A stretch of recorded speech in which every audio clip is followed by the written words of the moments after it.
we're going to talk about here today. We're actually going to talk a little bit about time. But before I get there, I just want to touch on two things. I want to talk a little bit about what we've accomplished this year, and then a little bit about the research that's gone on.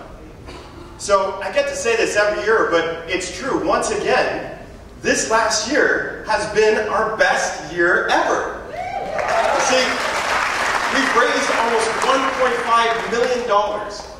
We've had events in over 65 different cities in 7 different countries. And I mean, I tell you, we had 4 walks in New Zealand this year. I was in New Orleans, I was walking down the street, and I saw 2 people walking towards me actually wearing One Small Step t-shirts.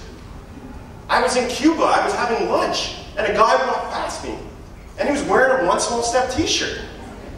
And, you know, I wasn't there, but I got to tell you that, you know, One Small Step has actually taken over the LA basketball scene as well. And if you look, that's the real Shaq. That's not just a statue. So, it's just been amazing what we've accomplished all in the last year. And I'm not sure if you guys heard, but we also, we took Prader-Willi syndrome to the White House. So, I want everybody who voted for our video to stand up. Stand up if you voted for that video. And I want you guys to give yourselves the biggest round of applause because you made this happen. You made this happen.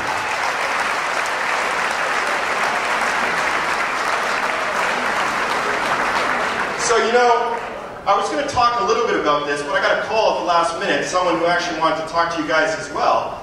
So we're going to see if we can patch her in on the phone here to actually talk a little bit to us.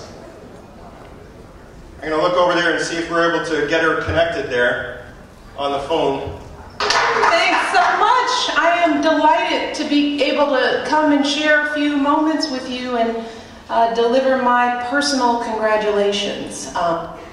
Thanks a lot, Michelle. You know, it's great that you could show up here at the last minute and take the time to talk to us. And I just want to tell you just how inspiring it was for me and for our team to see all the work that is going on around the country. Because, truly we do live in a bubble here in the White House. You know, you see me on TV, but that's when they let me out. You know? Oh, Michelle. So, you know, we had a great time down there meeting you and your staff, so I just want to thank you for the So I'm glad you all had the opportunity to come to the White House and spend some time with us. I really am. Now, I know you don't have much time, but is there anything that you'd like to share with our community here today? And there is nothing more important than what you all are doing at the community level. So with that, they're going to shove me off to the next meeting. But thank you guys. How about a round of applause for Michelle Obama? I gotta tell you, going down there was a little bit surreal. And, you know, meeting all the people and coming out of that because of what you did. We have contacts with the USDA, with the CDC, with the HHS, you know, all the big US organizations. They've actually asked us to come back down and talk to them. We actually met with the President's Council for Fitness, Health, and Nutrition.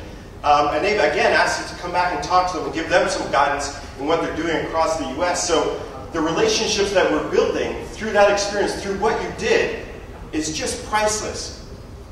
But I gotta tell you, in addition to that, in addition to the 3,000 views that all of our media coverage got, I think the most important thing that we got out of that experience is really understanding what our community can really do when we work together. And I think that's the most important thing.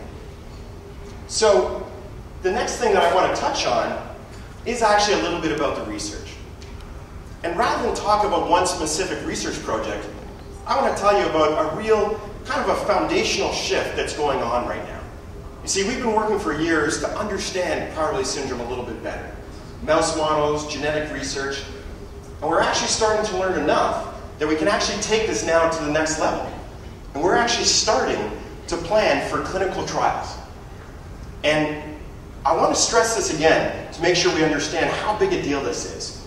You see, in the last year, our researchers have identified over 70 potential treatments. That's 70. Now, some of those are at the conceptual phase, so it's going to take many, many years for them to work through the system. And some of them aren't approved yet, even though they're developed. So it'll take a while to work to get them approved.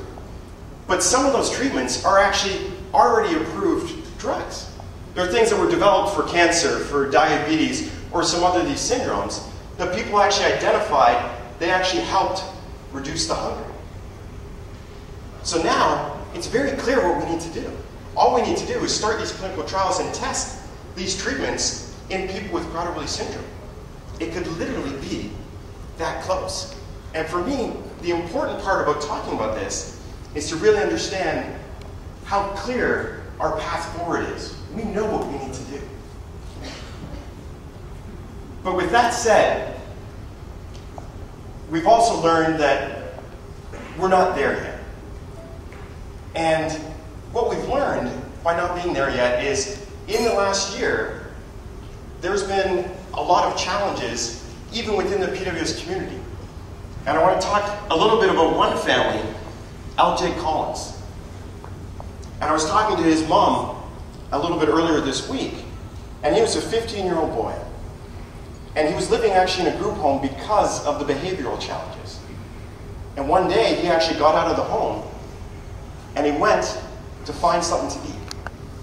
And he ended up finding some ice cream. And when he was walking back, he walked down the exit ramp onto the highway. And he sat down to eat his ice cream. And the cars came by, and one car came, and it almost hit him. And the guy went down the road and pulled over. It was a 21-year-old. And he got out of the car, and he ran back to try and get LJ off the highway.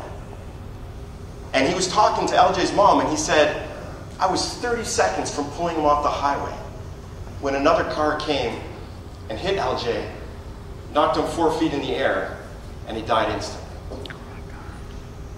And I can tell you that LJ's family is actually still involved raising money for Prader-Willi syndrome. And they're focused on their LJ Foundation, which is just amazing. But I can also tell you that this story is just way too common.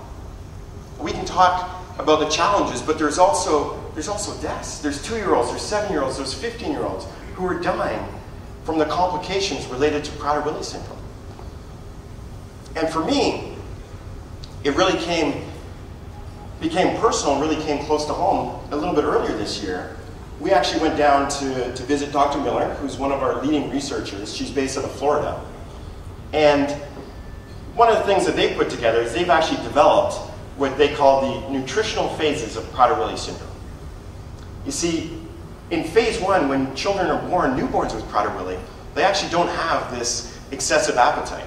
So in phase 1, they actually have failure to thrive. They're very weak. They can't eat that much. So then they move to phase 2A. And in phase 2A, their weight starts to stabilize, but they don't show any sort of abnormal interest in food. Then they move to phase 2B. And that's where Dante is right now. And in phase 2B, their weight gains a little bit, but they show more of this obsession with food. And finally, they move on to phase 3. And phase 3 is the full-blown hyperphagia. It's the constant searching for food. It's what drives you to run away from your house and go and find some ice cream. It's the never, ever feeling full. So when we were down there, my wife Tanya asked Dr. Miller, and she said, well, can we stop from moving into phase 3? And Dr. Miller said no. And for me, that really brought it home. You see, after everything we've done, after all that we've accomplished, everything we've built, and we still can't stop our children from feeling like they're starving. And in thinking about that, I look forward, and I just think about the days where I'm going to have to look Dante in the eye, day after day. I'm going to have to listen to him cry and tell him that I know that you feel starving, but there's nothing we can do. So you see, we've come a long way together. We've come a long way from the beginning. From what started with 3 mothers on a kitchen table, it's now grown into an international movement to eliminate the challenges of Prader-Willi syndrome. And we've been able to build a world-class research organization. And at the same time, we've been able to bring together an amazing community with moms like Carol, Craig, Mom, and Danny. And at the same time, even teachers of our children, like Miss Tebow and Miss Jones. We've been joined by some dynamic families, like our Texas contingent, Amber and Chad. We've been able to bring together our crazy moms who fly in every year from Alberta. And moms like Jen Bender, who flies in from Pittsburgh and is running our walk down there. And you see, from the beginning, we've been told that we couldn't raise the money, but our community did it. We've been told that we can't find the research, but our community did it. We've been told that we can't go to the White House, but our community did it. But there's still a lot more to do. We have a list of over 70 potential treatments, and we need to find which one is going to help our children. And I know that we're going to be able to find it, but what I don't know is it going to be in time? See, our children have a ton of challenges, from scoliosis to OCD, skin-picking, hyperphagia, mental illness. And that's not even talking about the fact that our children can die suddenly from their stomach rupture or from sexual adrenal insufficiency. You see, and it's just not okay to tell our children that they need to continue to suffer when we know exactly what it is that we need to do. So it really brings us for a single question to our community, which is, what are we going to do? And I'll tell you what we're going to do. We're going to walk even faster. Instead of 65 walks, we'll walk in 100 cities. Instead of a gala in Toronto, we'll run a gala in Toronto, New York, Guelph, LA. You see, you don't need to believe that we will find the answer. You just need to accept and understand that it's possible. If every family with Prader-Willi syndrome raised just $500, we would have over $15 million in 1 year. And the stakes are too high, not just for us, but for the babies like Ben who don't have to go down this path. And I know our community has done a lot. We've walked, we've donated, we've raised money, we've voted. But now is the time to take it to the next level. And as Jack and Belinda say, what we need to do now is keep moving forward. So think about this. For every ticket you bought today, that gets us 1 hour closer to our children finally feeling full. And for every $100 you donate, that gets us 1 hour closer to the day that we can eliminate the challenges in our children's lifetime. And I've heard a lot about it's too difficult. And then I look at Dana and Becky, who are running both a walk and a gala. I look at Carla and Marco, who are running a gala and a conference. And when I hear that we can't do it, what we hear is we haven't done it yet. You see, it's just about time. And what I'm asking you guys today is to volunteer, to fundraise, and to donate now. Because Julia and Sarah and my little guy Dante just don't have the time. Thank you, and have a good night.